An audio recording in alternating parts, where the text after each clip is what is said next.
आपला आवाज कोकण 24 तास। खाकीमध्ये सुद्धा माणुसकी असते असे भावनिक उद्गार महाराष्ट्र राज्याचे उद्योग आणि मराठी भाषा मंत्री तथा रत्नागिरी जिल्ह्याचे पालकमंत्री उदय सामंत रत्नागिरी येथे आयोजित पोलिसांच्या कार्यक्रमात बोलताना काढले आहेत। आजच्या कार्यक्रमाला आल्यानंतर मला 1999 सालची आठवण झाली।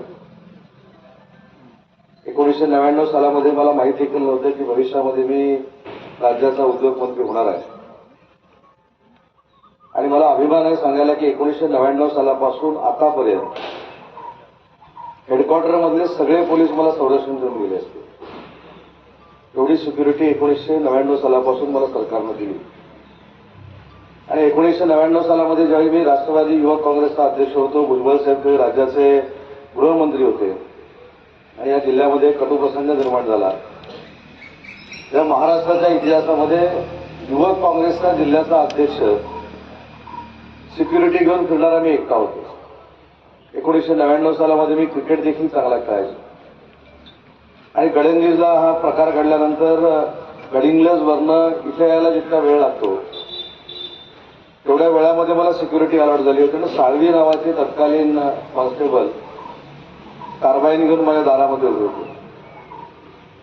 मी पोलीस बघितल्यानंतर पहिल्यांदा घाबरलो की मी एखादी फंदात पडत नाही, पोलीस माझ्या घरात कसं काय। तर साळवीने मला सांगितले की उद्यापासून मी तुमचं संरक्षण करणार आहे, मला गार्ड म्हणून तुमच्याकडे डायरेक्ट शासनानं ऑर्डर काढलेली आहे। आज या गाड्या बघत असताना त्यावेळीची आठवण का झाली, ज्यावेळी मी क्रिकेट खेळायला जायचो तेव्हा माझा बॉडीगार्ड माझ्या मागच्या सीटवर मोटरसायकलवर बसलेला असायचा आणि त्या बॉडीगार्डला घेऊन मी सगळ्या जिल्ह्यात क्रिकेट खेळायला जायचो आणि त्यावेळीपासून माझी नाळ ही पोलिसांची जुळलेली आहे।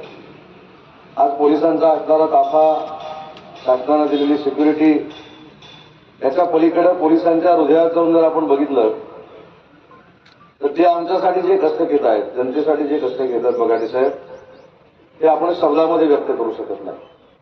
असंच एकदा 3-3.5 वर्षापूर्वी ज्यावेळी गुवाहाटीला आम्ही जायचा निर्णय घेतला आणि माझ्यावर हल्ला झाला पुण्यामध्ये, तेव्हा आता माझ्यावर एसपीओ आता भरपूर आहेत झेड असल्यामुळं, पण त्यावेळी 2 एसपीओ माझ्याबरोबर होते। हे स्वतःच्या जीवाची बाजी लावून ज्या पद्धतीने त्यांनी मला वाचवलं होतं, त्याच्यामुळे पोलिसांना आम्ही संरक्षण देणं देखील तेवढंच खबरदारीचं आहे। आणि म्हणून ज्या ज्यावेळी तुम्ही माझ्याकडे गाड्या मागता, परवा तुम्ही सीसी कॅमेरे मागितले, ते देखील आजच मंजूर झाले असं मी जाहीर करतो। त्याच्यासाठी पुढच्या 31 मार्च नंतर 4.5 कोटी रुपये डीपीसी मधून आपल्याला दिले जातील। पण खाकीमध्ये देखील माणुसकी असते, अनेक वेळा आम्ही सगळ्यांनी बघितलेलं। 1% विषय सोडून द्या, परंतु 99% खाकी वर्दीतली सगळी लोक जी आपल्या राज्याशी, आपल्या देशाशी आणि वैयक्तिक ज्या ठिकाणी आपण काम करतो त्या खात्याशी प्रचंड पद्धतीने इमानदार असतात। हा माझा 25 ते 30 वर्षातला अतिशय महत्वाचा अनुभव आहे। आज सगळ्या गाड्या बघत असताना तर मला देखील बरोबर एवढ्यासाठीच वाटतं की मी ह्या 25 गाड्या देऊ शकलो। म्हणजे एक काळ असा होता की 25,000 रुपयाचा निधी जर मला मागायचा असायचा तर मला दुसऱ्या मंत्र्याकडे जावं लागायचं, त्याच्यासाठी माझ्या चपला झिजवायला लागायच्या। पण आज पोलिसांसाठी 25 गाड्या माझ्या सहीनं मला देता आला, हा माझ्या आयुष्यातला सुवर्ण अक्षरानं लिहून ठेवण्यासारखा क्षण आहे।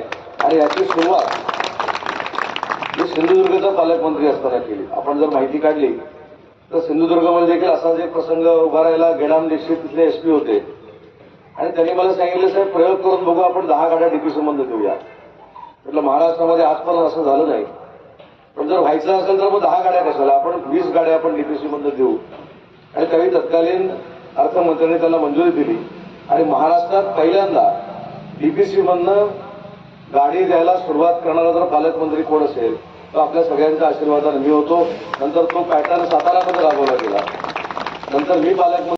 रत्नागिरी जिल्हा नियोजन समितीच्या निधीतून पोलीस विभागाला देण्यात आलेल्या नवीन 25 गाड्यांचा हस्तांतरण सोहळा पालकमंत्री डॉक्टर उदय सामंत यांच्या प्रमुख उपस्थितीत रत्नागिरी येथील पोलीस परेड मैदानावर पार पडला।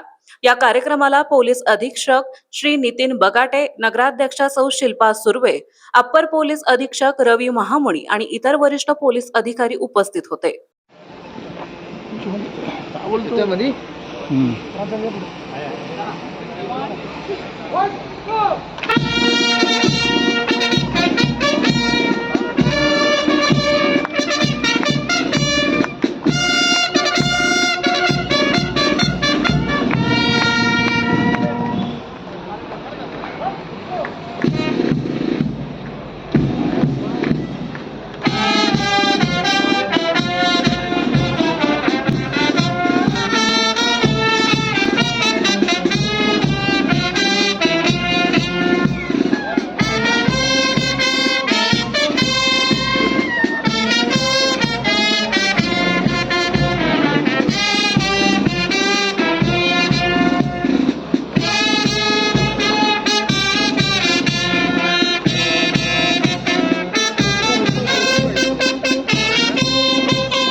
आजचा क्षण माझ्यासाठी भाग्याचा असल्याचं मत पोलीस अधीक्षक नितीन बगाटे यांनी या प्रसंगी व्यक्त केले.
समुंदर की गोद में पला है तू, अंगड़ाई लेते ही लहरें शुरू। आज यौवन की मस्ती छोड़, ले चलता हूं तुझे एक नए मोड़। आजा तुझे माँ पुकारे अब, छेड़ देते हैं बीच से कुछ शरारत हंसी। गले लगा ले उसे ए फकीर, इंतजार कर रहा है तेरा तो। चल दे देते हैं उसे फसल की खूबसूरती तो। आजा तुझे माँ पुकारे अब, उन्हें भी देनी है एक नई पहचान। आजा तुझे माँ पुकारे अब। फिनोलेक्स पाइप्स पहुंचाए पानी को अपनी माँ के पास।